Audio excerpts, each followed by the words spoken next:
In Haiti, people dying every day, all kinds of reasons, all kinds of situations. But that's not the problem. But when the big, gory, bloody stuff arrives, that's when it's interesting. In seconds, we have thousands of journalists from all over the world in the country. When it's big and bright, you know. But never they will touch the reality of what's happening. They'll give you their version, their interpretation, and they will give it to you in a way, in degrees, that will make you feel these Haitians are a bunch of fools. These people always have a problem. And that's the same way they give us information about you. That's true. Most Haitians don't like black Americans. That's a fact. I'm not going to lie about it. We don't like you because the only information we have about you is what your enemy and ours tell us about you. And you don't like Haitians either. Because you have the same information from the same source about us. When was the last time the New York Times told you anything about Toussaint Louverture? When did the New York Times talk about Jean-Jacques Dessalines? When did you ever hear about what is the mission of this country?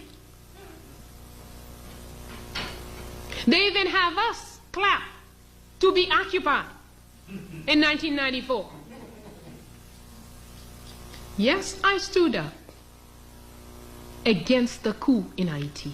Yes, I stood up for the return of the will of the people in Haiti. Because at the time, yes, Aristide won by 70% of the votes. He is the choice of the people, so he should go back. But when I'm told, okay, he's going back with military occupation, I said, no, that's too expensive. This price, not for me. Most of my comrades were against me. But that's not their fault. Lack of vision, lack of knowledge of our street, lack of understanding. What does military occupation mean in any country? I don't care where.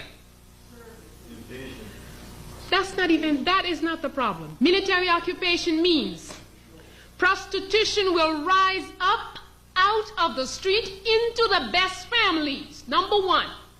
Because General so-and-so and Colonel so-and-so from the U.S. Army is not going to go in the street and pay $2. No. And he's got to have a prostitute. He's going to go in your home, my home, take my sister. Number two, the cost of living must rise at least 15%. That's a fact, whether you want it or not. Any place where there have been occupation, those are the two first results of any occupation. Yes, ma'am. So, before, 5 gourds for $1. Today, 17, 18, 19, 20 gourds for $1. You know how many people cannot eat in this country? 70% of the population is not working. The World Bank says, oh, to make things better, we have a good plan for you. Things are going to get real good, real fast. First, the public workers must be reduced by half.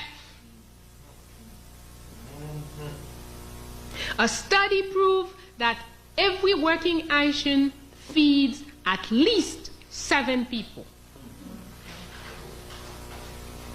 And we only 30% of the population, the working population, is working. Now when you're going to reduce it to 15% of the population, how many people are we each going to feed?